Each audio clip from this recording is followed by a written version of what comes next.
Hola, ¿cómo están?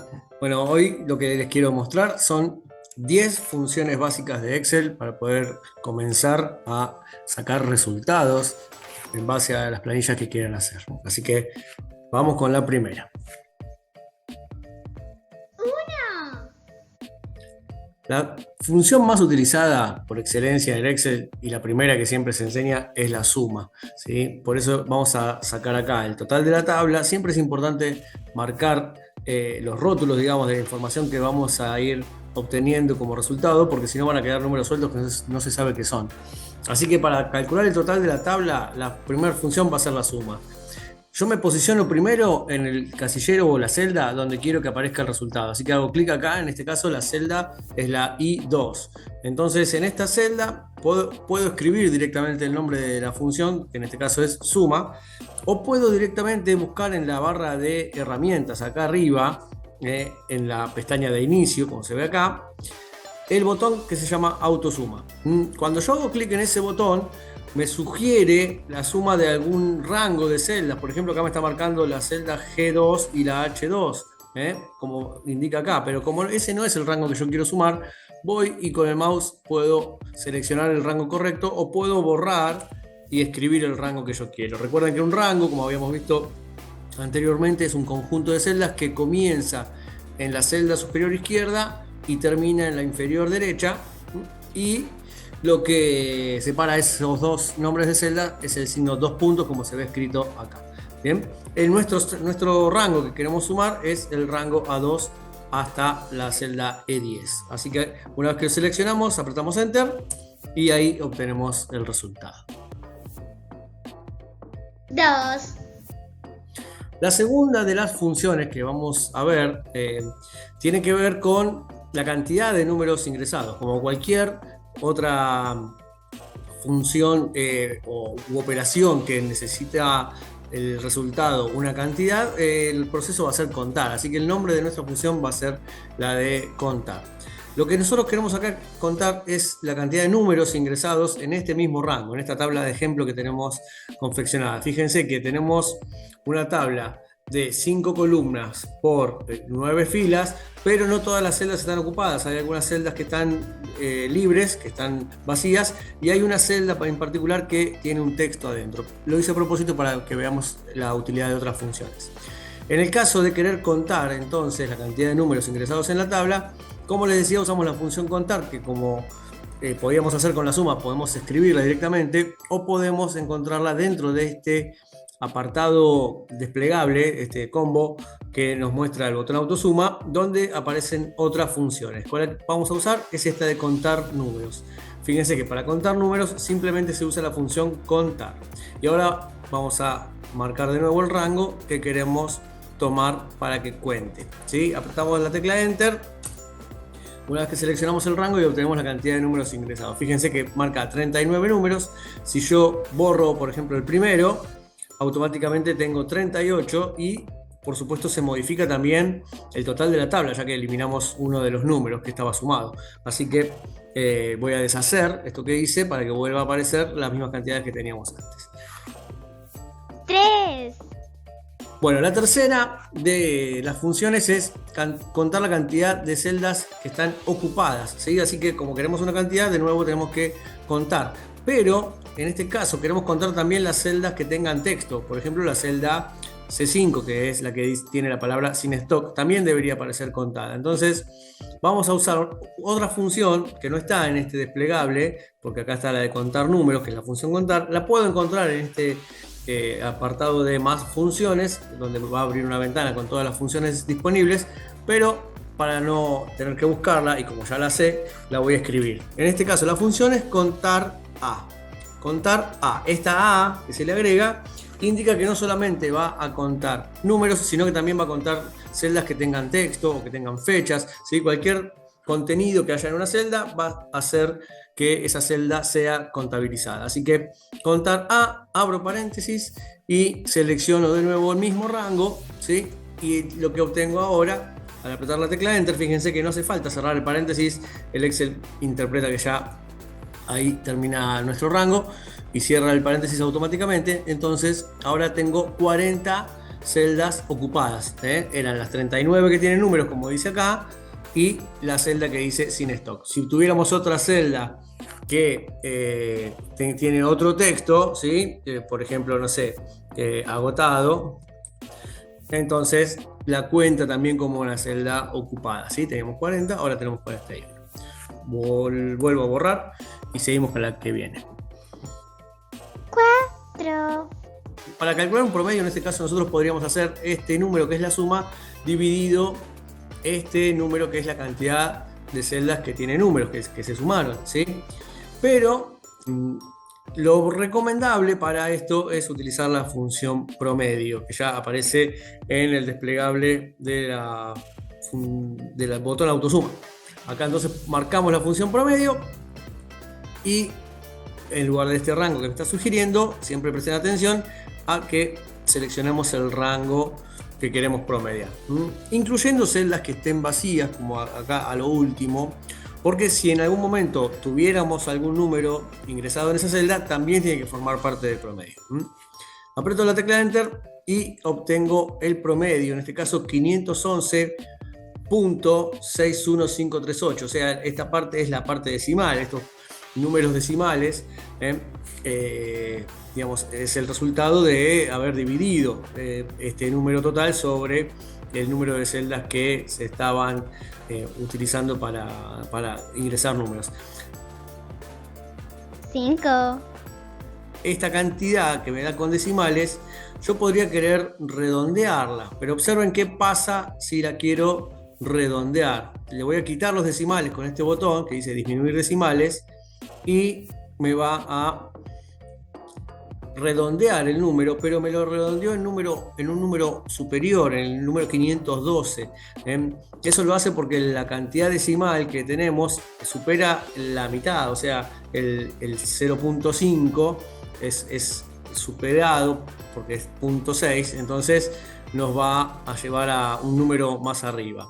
Para que eso no pase, vamos a aplicar otra función que vamos a completar en este lugar, que dice promedio entero de la tabla. Entonces vamos a volver a dejar los decimales como estaban y vamos a, en esta celda, escribir la función que se llama justamente entero, ¿sí? Escribo la palabra entero, abro paréntesis, observen que no importa si yo lo escribo en mayúscula o en minúscula, lo interpreta igual, es una palabra clave que tiene que estar bien escrita, pero no importa la mayúscula y la minúscula.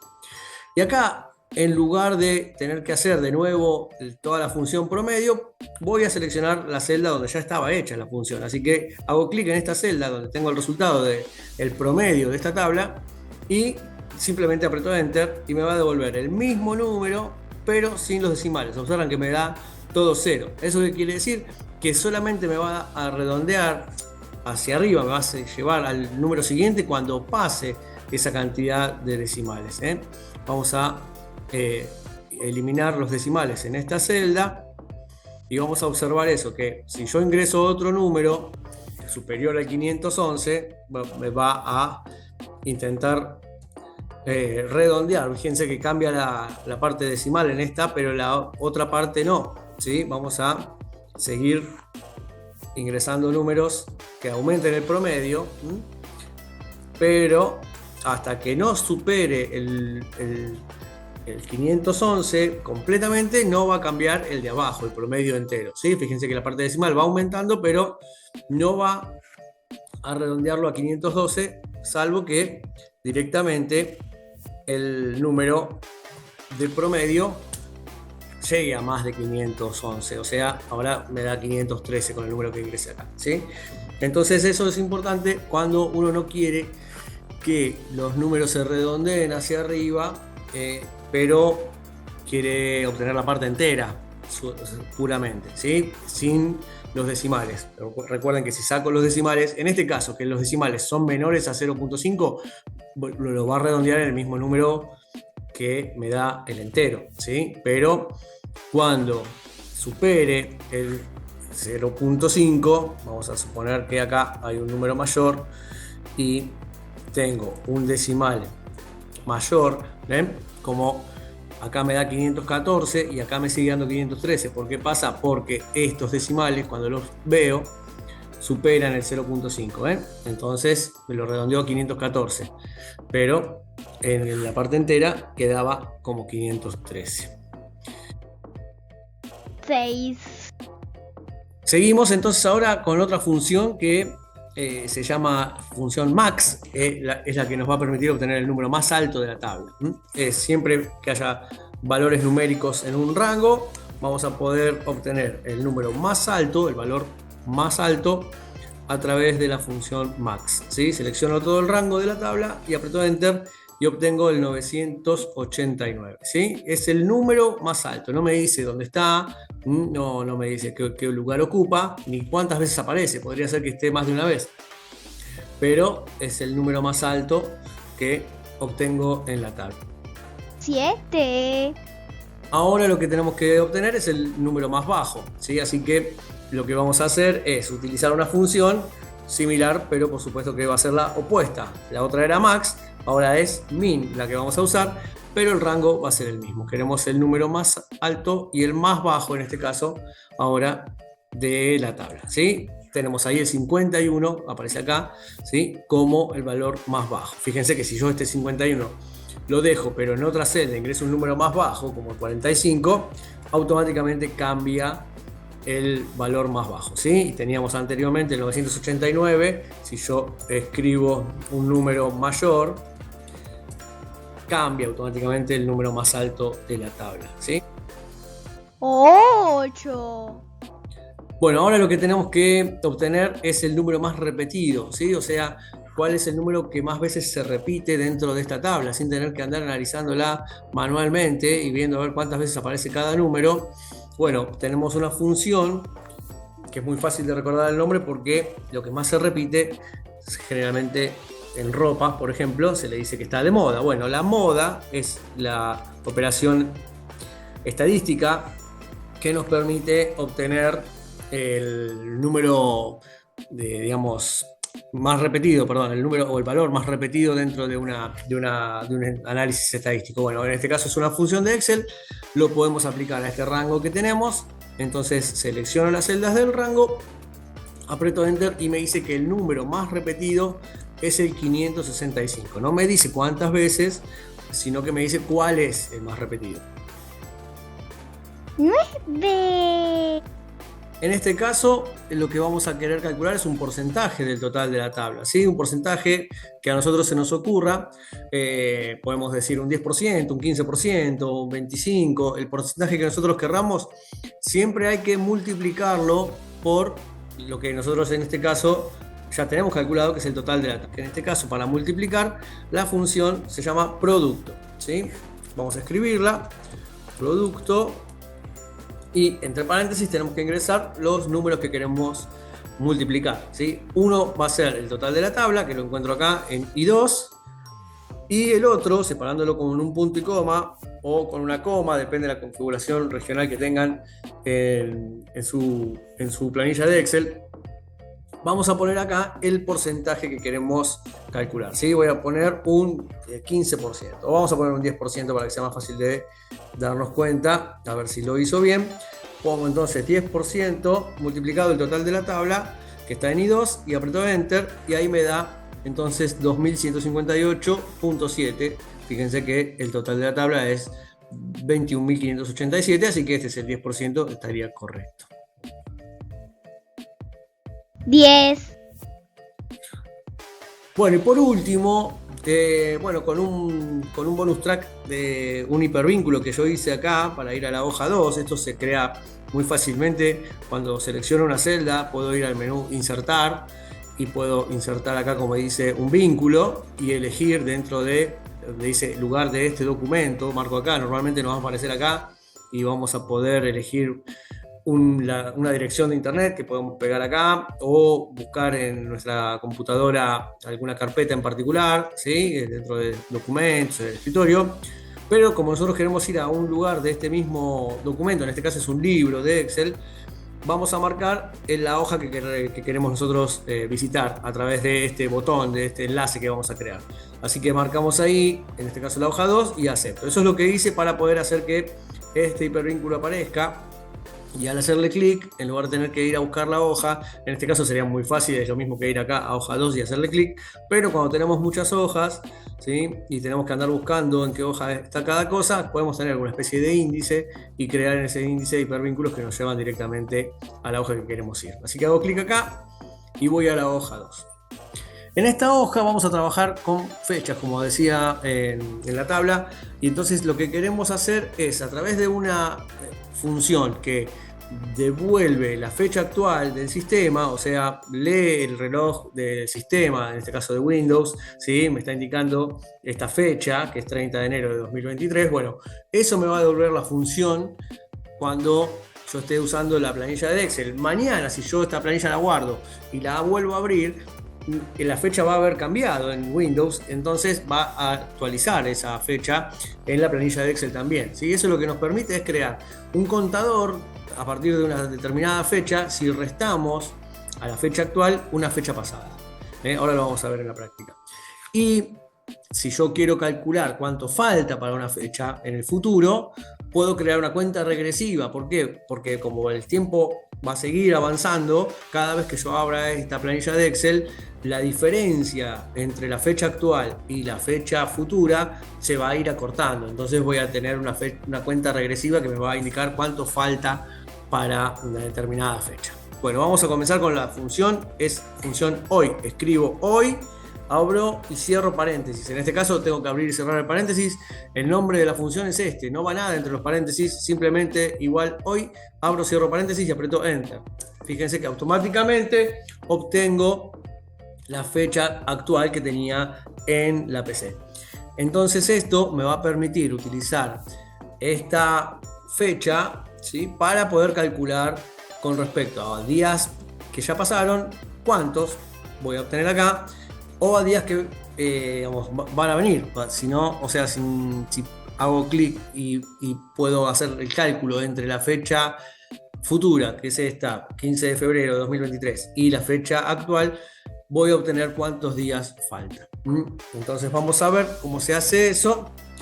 Hago clic en la celda de los días que ya pasaron. Supónganse que acá tengo la fecha de ingreso de, no sé, una mercadería en un depósito, de pasajeros en un hotel, ¿sí? Bueno, acá tengo la fecha de ingreso, quiero saber cuántos días pasaron desde esa fecha de ingreso. Entonces lo que voy a hacer es una simple fórmula, escribiendo siempre primero el signo igual, luego escribo el nombre de la función hoy, que es la que me va a dar la fecha actual, y le resto esos días, perdón, esa fecha en la cual se produjo el ingreso, ¿sí? Al apretar Enter va a pasar algo particular.